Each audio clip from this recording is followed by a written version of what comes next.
Westminster Abbey, formerly titled the Collegiate Church of St. Peter at Westminster, is a large, mainly Gothic abbey church in the city of Westminster, London, located just to the west of the Palace of Westminster. It is one of the most notable religious buildings in the United Kingdom and has been the traditional place of coronation and burial site for English, and, later, British monarchs. Between 1540 and 1556 the abbey had the status of a cathedral. Since 1560, however, the building is no longer an abbey nor a cathedral, having instead the status of a Church of England, Royal Peculiar, a church responsible directly to the sovereign. The building itself is the original abbey church, according to a tradition first reported by Sulcard in about 1080. A church was founded at the site, in the 7th century, at the time of Mellitus, a bishop of London. Construction of the present church began in 1245, on the orders of King Henry III.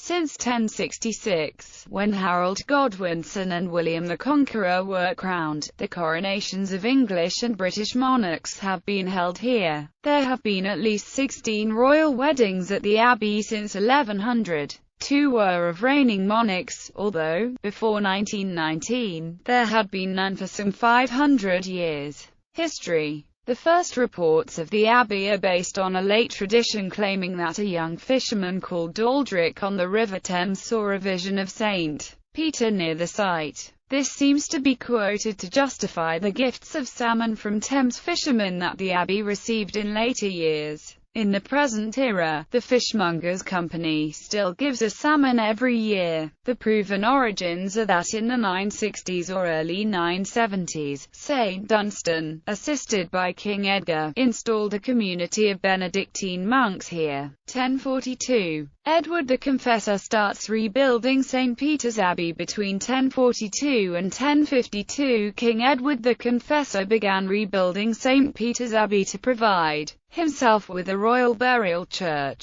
It was the first church in England built in the Romanesque style. The building was not completed until around 1090 but was consecrated on the 28th of December 1065, only a week before Edward's death on the 5th of January 1066. A week later he was buried in the church, and 9 years later his wife Edith was buried alongside him. His successor, Harold II, was probably crowned in the abbey, although the first documented coronation is that of William the Conqueror later the same year. The only extant depiction of Edward's Abbey, together with the adjacent Palace of Westminster, is in the Bayeux Tapestry. Some of the lower parts of the monastic dormitory, an extension of the south transept, survive in the Norman undercroft of the Great School, including a door said to come from the previous Saxon abbey. Increased endowments supported a community increased from a dozen monks in Dunstan's original foundation, up to a maximum about 80 monks, although there was also a large community of lay brothers who supported the monastery's extensive property and activities.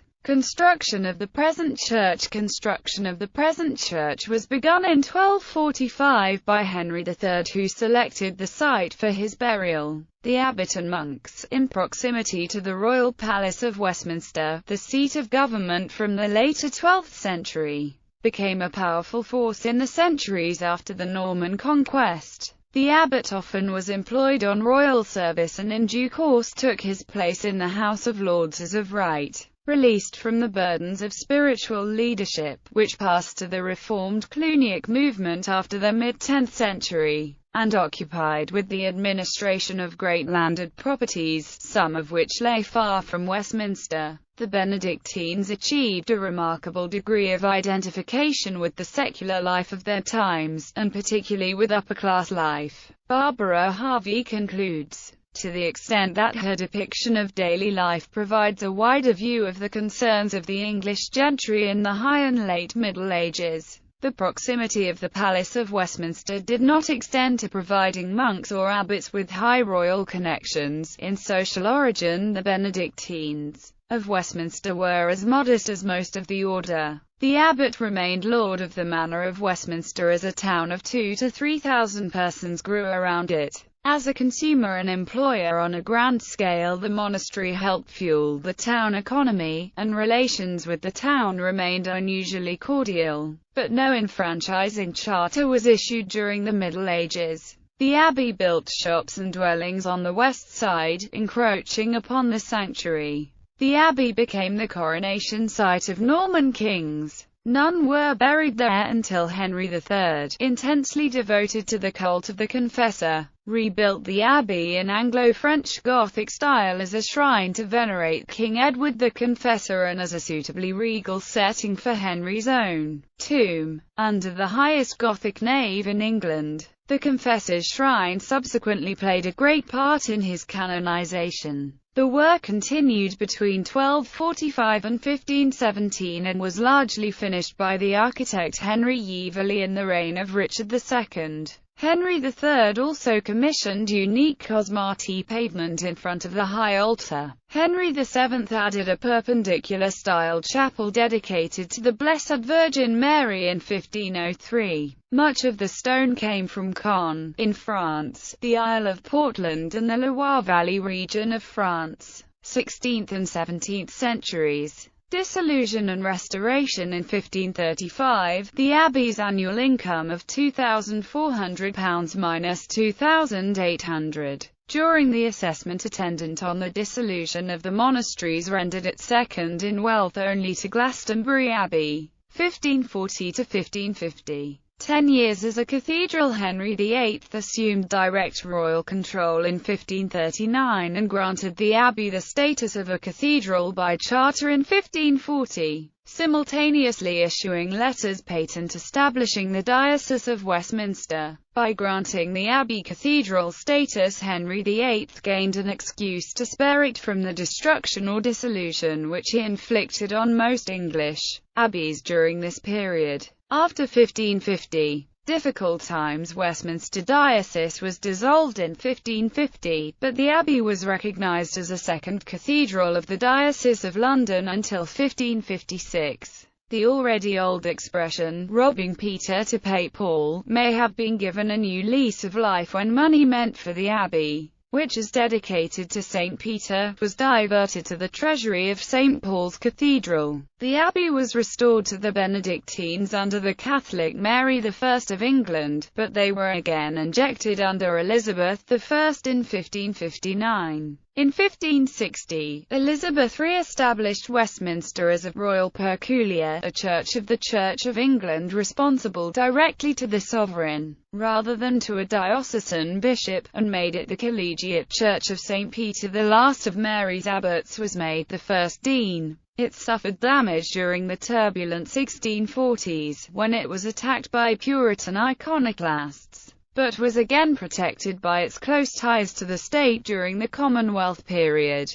1722 to 1745. Western Towers constructed. The abbey's two western towers were built between 1722 and 1745 by Nicholas Hawksmoor, constructed from Portland stone to an early example of a Gothic revival design. Purbeck marble was used for the walls and the floors of Westminster Abbey, even though the various tombstones are made of different types of marble. Further rebuilding and restoration occurred in the 19th century under Sir George Gilbert Scott.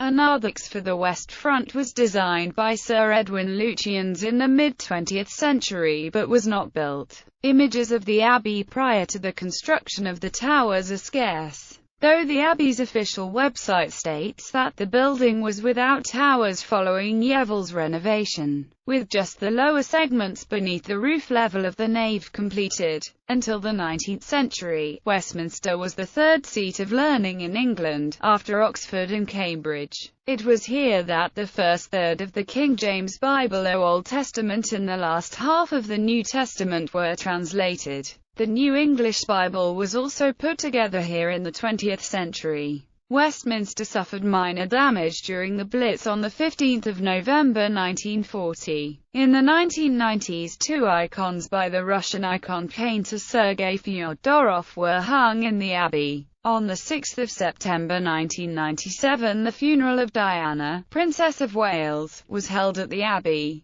On 17 September 2010, Pope Benedict XVI became the first pope to set foot in the Abbey, Westminster Abbey, with a procession of Knights of the Bath, by Canaletto, 1749. Flag of Westminster Abbey, featuring the Tudor arms between Tudor roses above the supposed arms of Edward the Confessor. Layout of Westminster Abbey, 2008. Westminster Abbey by daylight, 2014. Coronations. As indicated above, since the coronations in 1066 of both King Harold and William the Conqueror, coronations of English and British monarchs were held in the Abbey. In 1216, Henry III was unable to be crowned in London when he first came to the throne, because the French Prince Louis had taken control of the city, and so the king was crowned in Gloucester Cathedral. This coronation was deemed by the Pope to be improper, and a further coronation was held in the Abbey on 17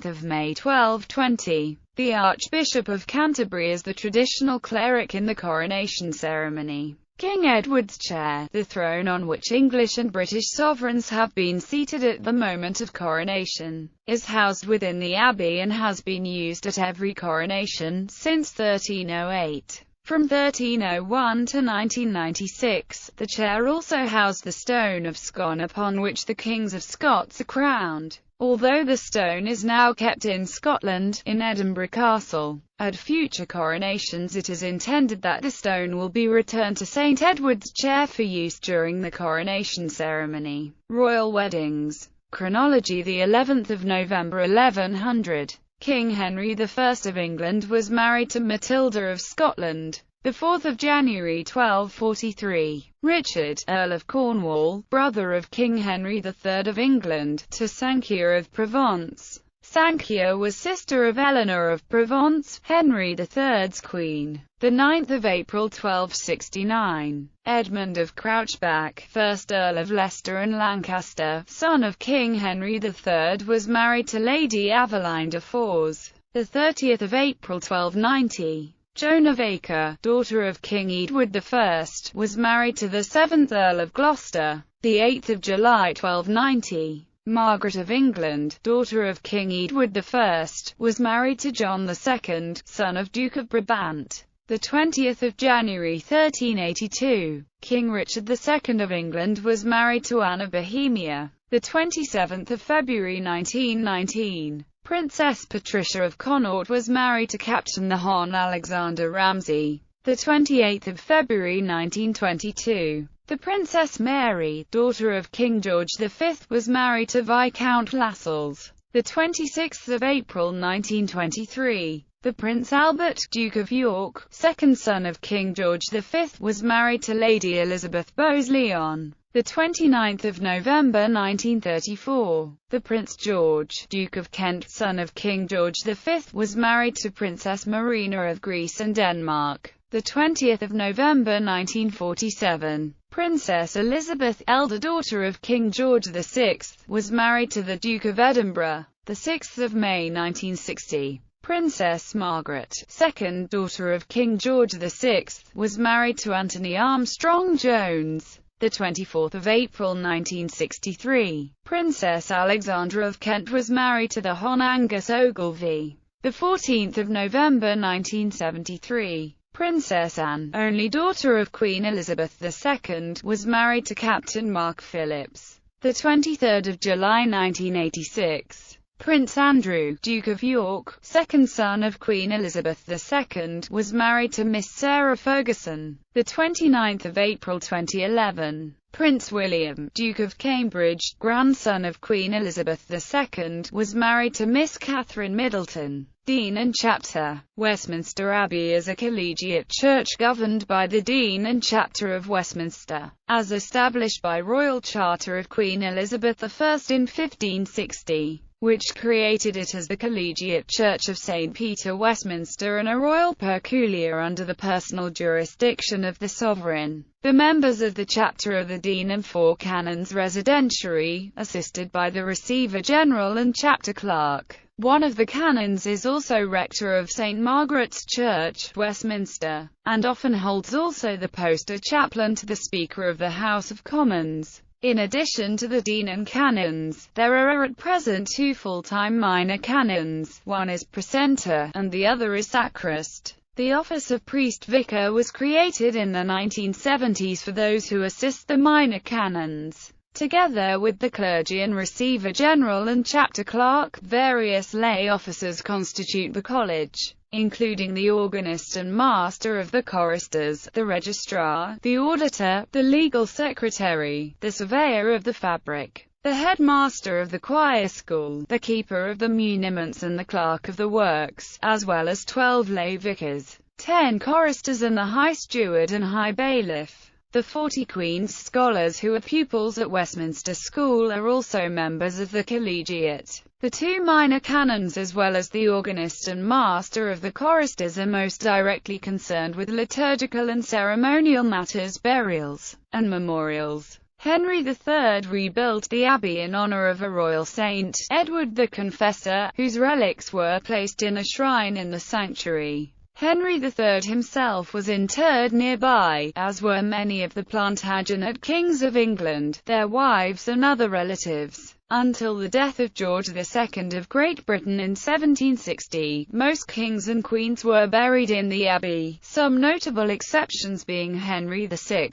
Edward IV, Henry VIII and Charles I, who are buried in St. George's Chapel at Windsor Castle. Other exceptions include Richard III, now buried at Leicester Cathedral, and the de jure Queen Lady Jane Grey, buried in the chapel of St. Peter ad Vincula in the Tower of London. Most monarchs and royals who died after 1760 are buried either in St. George's Chapel or at Frogmore to the east of Windsor Castle. From the Middle Ages, aristocrats were buried inside chapels, while monks and other people associated with the abbey were buried in the cloisters and other areas. One of these was Geoffrey Chaucer, who was buried here as he had apartments in the abbey where he was employed as master of the king's works. Other poets, writers and musicians were buried or memorialized around Chaucer in what became known as Poets' Corner. Abbey musicians such as Henry Purcell were also buried in their place of work. Subsequently, it became one of Britain's most significant honours to be buried or commemorated in the abbey. The practice of burying national figures in the abbey began under Oliver Cromwell with the burial of Admiral Robert Blake in 1657. The practice spread to include generals, admirals, politicians, doctors and scientists such as Isaac Newton, buried on the 4th of April 1727, and Charles Darwin, buried the 26th of April 1882. Another was William Wilberforce, who led the movement to abolish slavery in the United Kingdom and the plantations, buried on the 3rd of August 1833. Wilberforce was buried in the North Transept, close to his friend, the former Prime Minister, William Pitt. During the early 20th century it became increasingly common to bury cremated remains rather than coffins in the abbey. In 1905 the actor Sir Henry Irving was cremated and his ashes buried in Westminster Abbey, thereby becoming the first person ever to be cremated prior to interment at the abbey. The majority of interments at the abbey are of cremated remains, but some burials still take place. Frances Challen, wife of the Rev. Sebastian Charles, Canon of Westminster, was buried alongside her husband in the South Choir aisle in 2014. Members of the Percy family have a family vault, the Northumberland Vault, in St. Nicholas's Chapel within the abbey. In the floor, just inside the Great West Door, in the centre of the nave, is the tomb of the unknown warrior, an unidentified British soldier killed on a European battlefield during the First World War. He was buried in the abbey on the 11th of November 1920. This grave is the only one in the abbey on which it is forbidden to walk.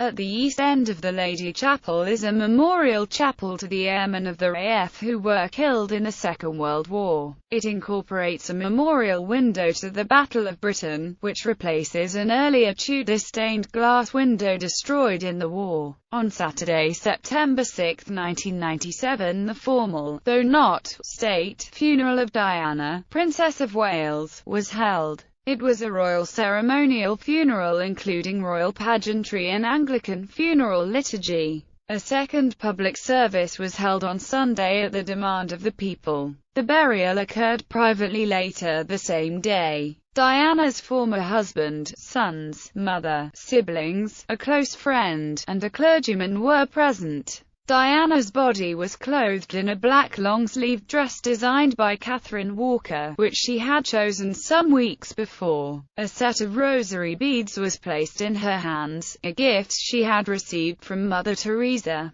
Her grave is on the grounds of her family estate, or thorp, on a private island. In 1998, 10 vacant statue niches at the Westgate were filled with representative 20th-century martyrs. Schools. Westminster School and Westminster Abbey Choir School are also in the precincts of the Abbey. It was natural for the learned and literate monks to be entrusted with education, and Benedictine monks were required by the Pope to maintain a charity school in 1179. The choir school educates and trains the choir boys who sing for services in the Abbey. Organ. The organ was built by Harrison and Harrison in 1937, then with 4 manuals and 84 speaking stops, and was used for the first time at the coronation of King George VI. Some pipework from the previous hill organ of 1848 was revoiced and incorporated in the new scheme. The 2 organ cases, designed in the late 19th century by John Loughborough Pearson, were reinstated and coloured in 1959. In 1982 and 1987, Harrison and Harrison enlarged the organ under the direction of the then Abbey organist Simon Preston to include an additional lower choir organ in a bombardier organ. The current instrument now has 5 manuals and 109 speaking stops. In 2006, the console of the organ was refurbished by Harrison and Harrison, and space was prepared for 2 additional 16-feet stops on the lower choir organ and the bombardier organ. One part of the instrument, the celestial organ, is currently not connected or playable. As of 2000, update, the organist and master of the choristers is James O'Donnell.